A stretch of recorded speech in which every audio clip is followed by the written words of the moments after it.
Muy buenos días, tengan todos. Soy la licenciada González Rosa, JTP, jefe de trabajo práctico de la Cátedra Principios de Microbiología y Parasitología. Y en esta oportunidad voy a compartir con ustedes el primer trabajo práctico número 1, que se basa en la implementación de las principales medidas de control de infecciones en el ámbito hospitalario. Para comenzar, vamos a repasar un poquito esta parte. Para que la transmisión de una enfermedad infecciosa se produzca en un hospital, es necesaria la combinación de 3 elementos: fuente, huésped y vía de transmisión. Estos 3 elementos forman parte de la cadena epidemiológica. En cuanto a cuáles son las medidas, partiendo de esto, que estos son los elementos que tienen que estar sí o sí para que se produzca la transmisión de las infecciones en el ambiente hospitalario, hoy conocida como las infecciones asociadas al cuidado de la salud. Las principales medidas que tenemos para controlar esas infecciones, las infecciones asociadas al cuidado de la salud, son las precauciones estándares más las precauciones adicionales. Estas precauciones adicionales tenemos ahí. Cuando hablamos de precauciones adicionales nos estamos refiriendo a las medidas de aislamiento basado en la transmisión que vamos a tener. En otra oportunidad vamos a desarrollar tipos de aislamiento. Tenemos el contacto, por gota y respiratorio. Entonces, precauciones estándar más las precauciones adicionales. Las precauciones estándares es un conjunto de medidas diseñadas para reducir el riesgo de transmisión de patógenos presentes en la sangre y fluidos corporales. Estas medidas se rigen por 2 principios. El principio de universalidad, el cual nos dice que estas medidas debemos implementar en la atención de todos los pacientes, independientemente de su estatus serológico o diagnóstico o enfermedad de base. Y el otro principio es el de protección bidireccional. Esto nos dice que al implementar las medidas que forman parte de estas precauciones, yo, personal de salud, me protejo y protejo a mi paciente. ¿Cuáles son las medidas que forman parte de estas precauciones? La principal medida que tiene por objetivo disminuir la transmisión de las infecciones asociadas al cuidado de la salud es la higiene de manos. También forma parte de estas medidas el equipo de protección personal, la limpieza de las superficies altamente tocadas, el manejo adecuado y seguro de los elementos cortopunzantes y las recomendaciones para contención de secreción respiratoria.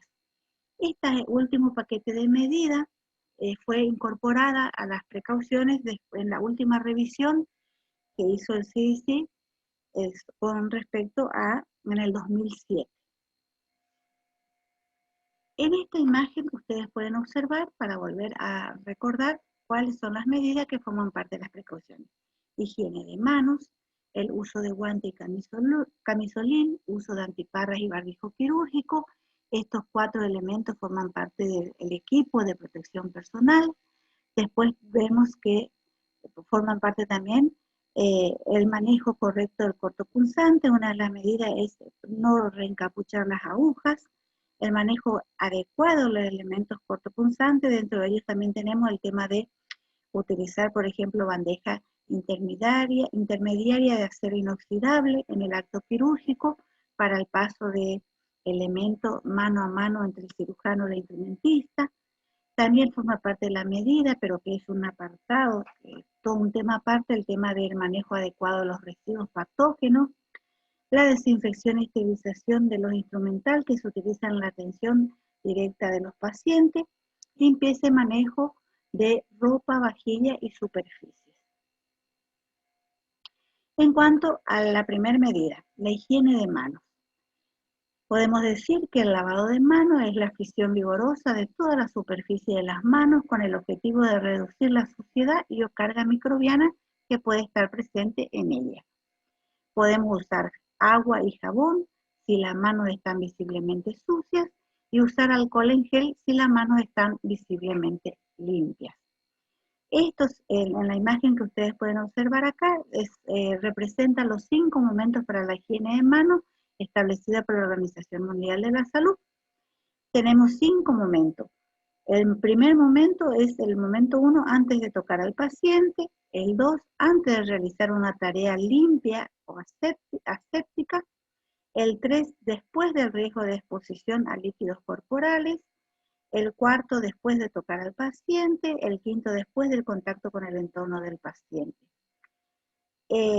Una cosa para tener en cuenta de ahora en más, que para que la higiene de manos cumpla con su objetivo, sea efectiva, lo tengo que realizar en el punto de atención del paciente. Y la técnica que suelo utilizar para realizarlo en el punto de atención del paciente es el lavado seco, o sea, con una solución, con un emoliente de alcohol con un emoliente. También es importante destacar acá que el momento 1 y el 2 protege al paciente y el restante, el 3, el 4 y el 5, protege al personal de salud. En cuanto a los tipos de higiene de manos, tenemos el lavado social, el cual su objetivo es remover la flora transitoria y la suciedad de la piel de las manos. Tenemos el lavado antiséptico, que el objetivo es remover y destruir la flora transitoria de la piel de las manos. El lavado quirúrgico, remover y destruir la flora transitoria y reducir la flora residente. Y el lavado seco, que se realiza en base de soluciones de base alcohólica o emolientes, y el objetivo también es un lavado antiséptico, es remover y destruir la flora transitoria de la piel de las manos. En cuanto al equipo de protección personal, forma parte del equipo de protección personal el camisolín hidrorrepelente o hemorrepelente, el barbijo quirúrgico triple capa, el protector ocular, o antiparras, o el protector facial, y los guantes de examinación. De estos elementos, ¿cuáles son los que yo puedo llegar a utilizar en la interacción con mi paciente?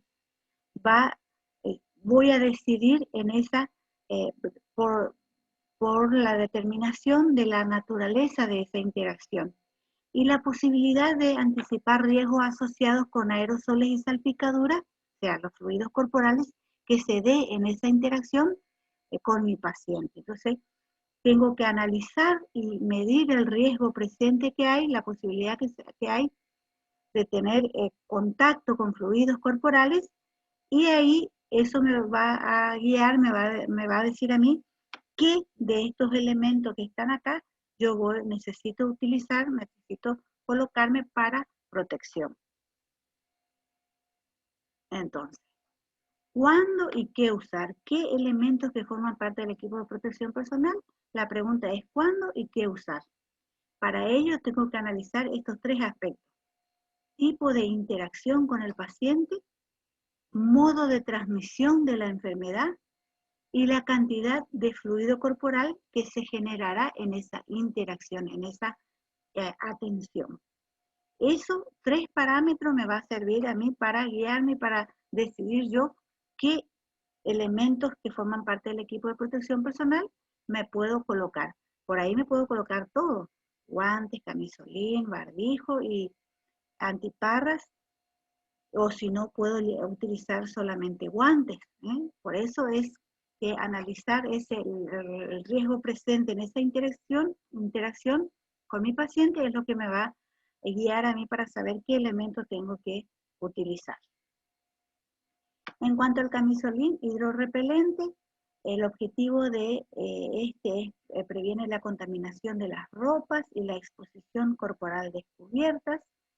Se utiliza cuando existe riesgo potencial de contaminación con sangre o fluidos corporales. En cuanto a las especificaciones del mismo, deben ser de un modelo descartable, como dice, hidrorrepelente o hemorrepelente.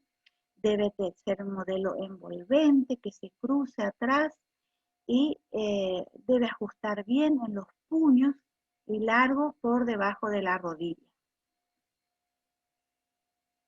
En cuanto al barbijo quirúrgico, tiene por objetivo proteger de la exposición de secreciones respiratorias tanto al paciente como al personal de salud, proteger al paciente de la exposición de agentes infecciosos del personal de salud, porque el personal de salud puede estar cursando algún proceso respiratorio infeccioso, y para proteger, en ese caso un ejemplo sería si voy a hacer un procedimiento invasivo y estoy cursando algún proceso respiratorio o algún procedimiento invasivo, sí o sí, aunque no esté cursando, necesito yo que voy a realizar ese procedimiento colocarme un barbijo quirúrgico para proteger al paciente y también para proteger a terceros de las secreciones del personal de salud o de los pacientes entre sí. En cuanto al guantes, cuando hablamos de las precauciones estándar, nos referimos al guantes de examinación, o sea, el guante no estéril. Este nos brinda protección bidireccional, se usa frente a contactos con sangre u otros fluidos corporales, membranas mucosas y piel no intacta, y otros materiales potencialmente infecciosos. También se utiliza ante el contacto directo con pacientes colonizados o infectados, o ante la manipulación de equipos o superficies del medio ambiente contaminados. Es importante recalcar que después de usarse los guantes deben retirarse y descartarse como residuo biopatogénico en bolsa de plástico roja, terminada la atención del paciente. No debemos continuar con los guantes puestos, ya que la superficie que se contacte con ellos resultarán contaminadas. Una vez retirados los guantes, las manos deben lavarse nuevamente, pues siempre se contamina en el acto de remoción de los guantes, ya que estos suelen presentar fallas de fábrica que muchas veces resultan imperceptibles a la vista y tacto del operador. Siempre recordar, antes de colocarme un guante, tengo que higienizarme las manos y ni bien me retiro, también debo higienizarme las manos. En cuanto al protector ocular, antiparras o protector facial, se utiliza en procedimientos que generen aerosoles o salpicadura de sangre, fluidos corporales, secreciones o excreciones.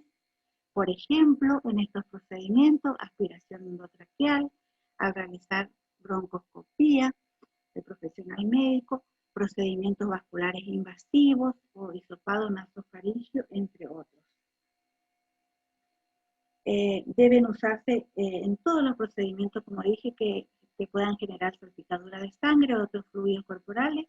El objetivo es prevenir salpicadura en la mucosa ocular, no requiere esterilización y una vez usadas las antiparras se lavan con agua y jabón, se enjuagan y secan, y si hubieran salpicado con sangre después del lavado pueden desinfectarse sumergiéndola en una solución de hipoclorito de sodio al 1% u otro desinfectante. Hoy por hoy utilizamos el monopersulfato de potasio, que es un desinfectante que en un solo paso limpia y desinfecta.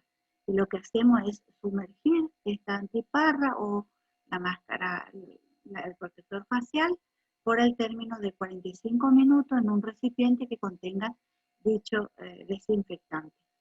Cumplido ese tiempo, sacamos, enjuagamos y ya está en condiciones de ser utilizado nuevamente. Ponemos a secar y el tiempo que le dejamos es de 45 minutos y con eso logramos una desinfección de alto nivel.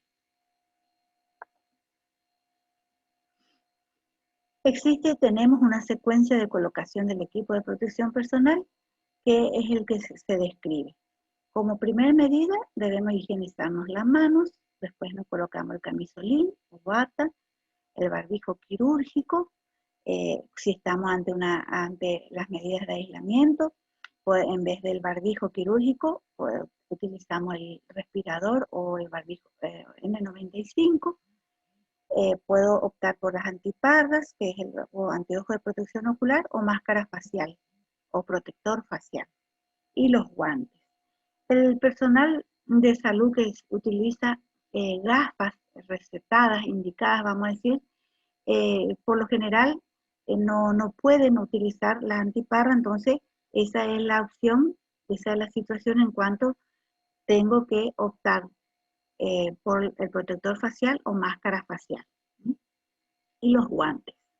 Entonces primero me higienizo las manos, me coloco el Camisolín, después el barbijo, ya sea quirúrgico, en este caso de precaución estamos hablando de quirúrgico, las antiparras o anteojos de protección ocular o el protector facial o máscara facial.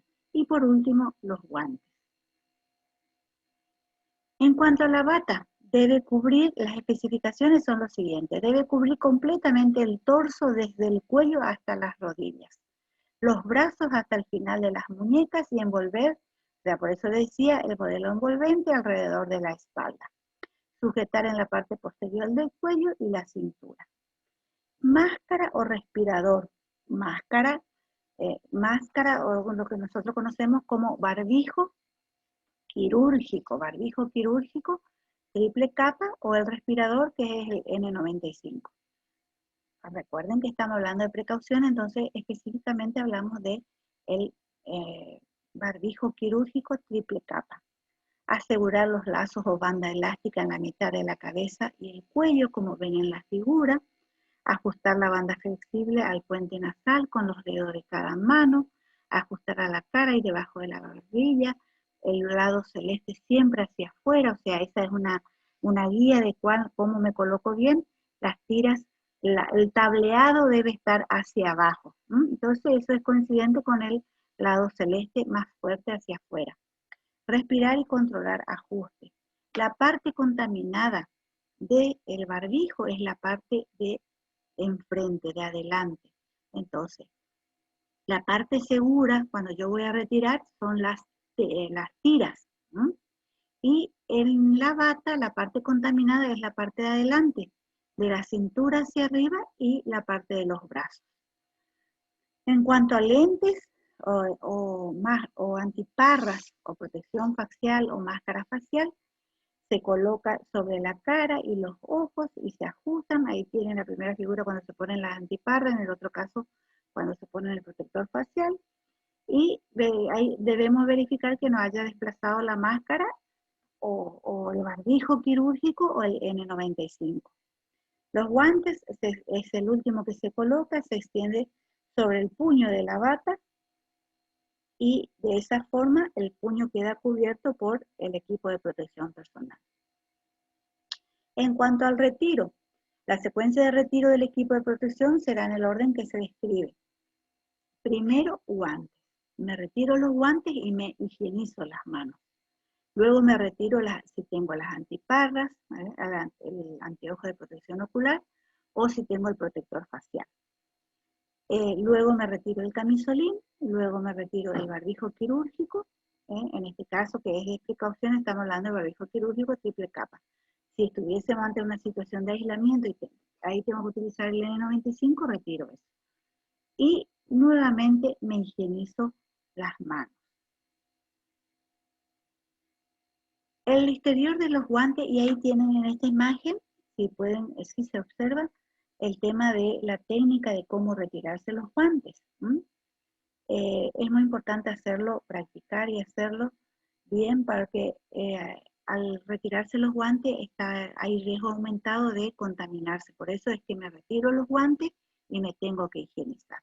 Y después continúo retirándome los otros elementos. Lente de protección, dice, el exterior de las gafas es el protector facial. De las gafas o protector están contaminadas, la parte de adelante, como les dije, se quita la gafa con el protector facial de la parte posterior, levantando hacia, pero la parte segura de tocar es las bandas que están detrás de la oreja. Si es reutilizable y es así, nosotros estamos utilizando un desinfectante que hace en un solo paso, que es el monopersulfato de potasio, o puede ser también el amonio cuaternario para la limpieza y desinfección. Sumergir en un recipiente que tenga ese desinfectante y dejarlo como mínimo 30 a 45 minutos y así logro una desinfección de alto nivel. Las batas, la parte delantera de bata y las mangas están contaminadas. Tengo que higienizarme las manos también antes de retirar. La parte segura es la parte de atrás, la tira, y tengo que evitar el contacto con la parte externa. Y en cuanto al barbijo, es el último que nos retiramos y por lo general lo hacemos fuera de la habitación del paciente. Y la parte de adelante es la que está considerada contaminada, entonces yo puedo tocar en forma segura las tiras. Termino de retirarme el equipo, tengo que higienizarme las manos. Si yo en cada uno de esos elementos, sí o sí cuando me saco los guantes me tengo que higienizar, después me retiro el lente de protección facial o antiparra. Si yo siento, me doy cuenta de que toco la parte contaminada, debo higienizarme las manos para continuar con el otro equipo de protección, el otro elemento. Las veces que yo sienta que toqué la parte contaminada, debo higienizarme las manos.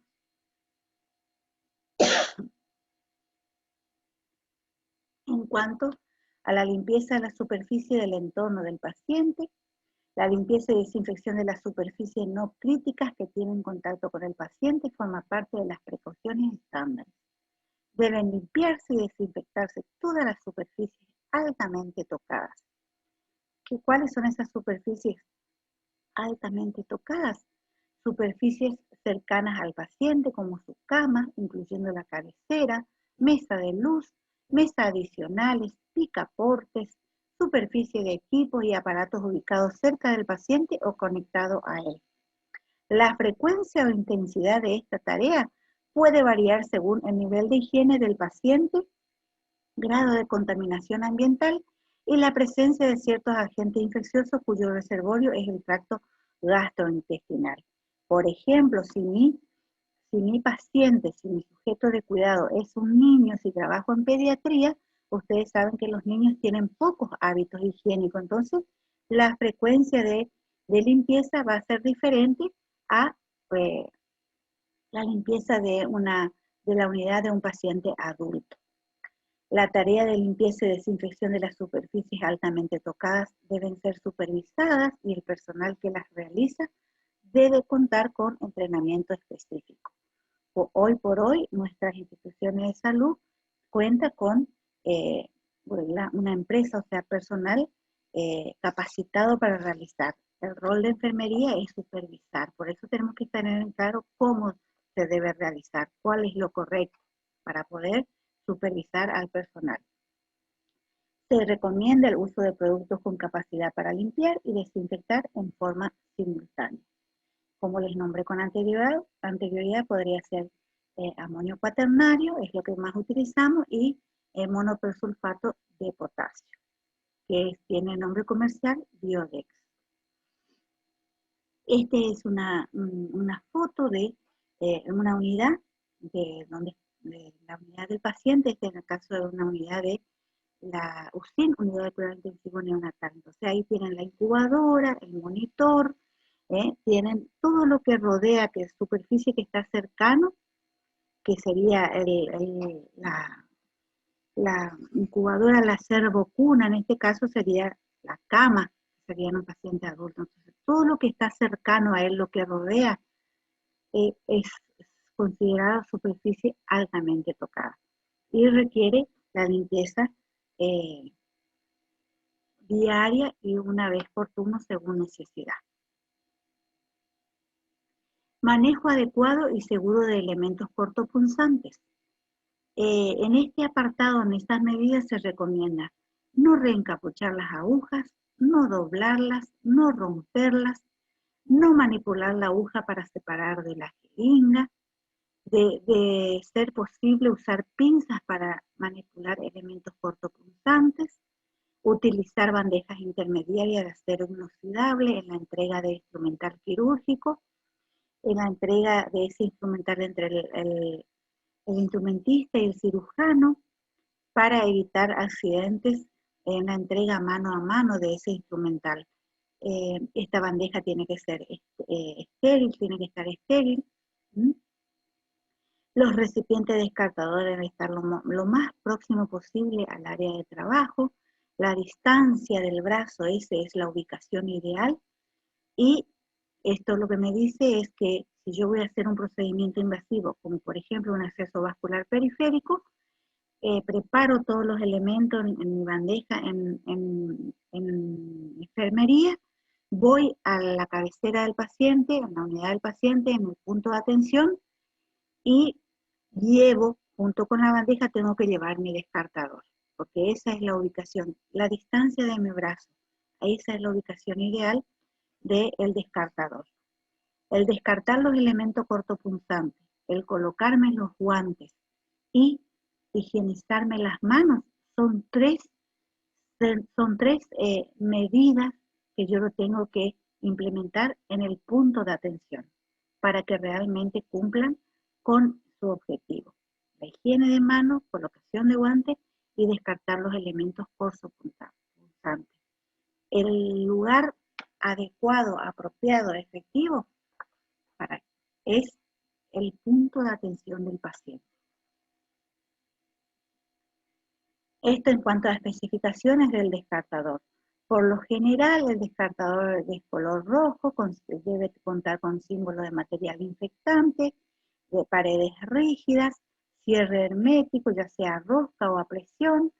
No debemos llenar más de las 3/4 partes, y una vez que cumple con esa capacidad de 3/4 partes, tengo que cerrar herméticamente o a presión y descartar como residuo biopatogénico en bolsa roja.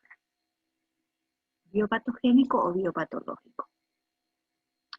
Y las últimas medidas que le dije que estas medidas fueron incorporadas dentro de las precauciones estándar en el 2007, esa fue la última revisión que se hizo de las medidas, son las recomendaciones para la contención de secreciones respiratorias. Estas recomendaciones, la característica que tienen es que deben ser aplicadas por los pacientes, por lo que el rol del personal de salud es educar. El rol del personal de salud es la educación y ese rol es fundamental. Están dirigidas estas medidas al paciente, miembros de su familia o amigos que presenten signos de infección respiratoria como tos, congestión, rinorrea. Todo esto para disminuir los riesgos de transmisión de agentes transportados por gotitas como Bordetella pertussis, virus influenza, adenovirus, micoplasma, neumonías, entre otros. Los elementos para aplicar las recomendaciones para la contención de secreciones respiratorias incluyen educación al personal, pacientes y familiares o amigos. Explicar los riesgos, signos y síntomas al paciente, familiares y amigos a través de palabras sencillas y de fácil comprensión, si es posible, ofrecer instrucciones escritas. Aplicar medidas de control a la fuente, solicitar al paciente afectado que cubra su nariz y su boca con un pañuelo de papel cuando tose, indicándole también dónde y cómo debe descartarlo. Colocar un barbijo quirúrgico al paciente tosedor siempre que pueda tolerarlo y resulte apropiado. Lavar las manos después de contacto con secreciones respiratorias, personal y pacientes. Si los pacientes afectados por enfermedad respiratoria permanecen en área de atención ambulatoria o sala de espera, debe establecerse una separación especial entre ellos y los pacientes aparentemente sanos, de aproximadamente 90 centímetros entre uno y otro. El personal de salud debe lavarse sus manos frecuentemente y usar un barbijo quirúrgico para examinar y atender pacientes con signos y síntomas de infección respiratoria. Estas son las medidas que forman parte de estas últimas recomendaciones para la atención de secreciones respiratorias. Hasta acá hemos desarrollado este tema. Ya van a tener en el aula la parte de la actividad en relación a este tema. Muchas gracias por su atención.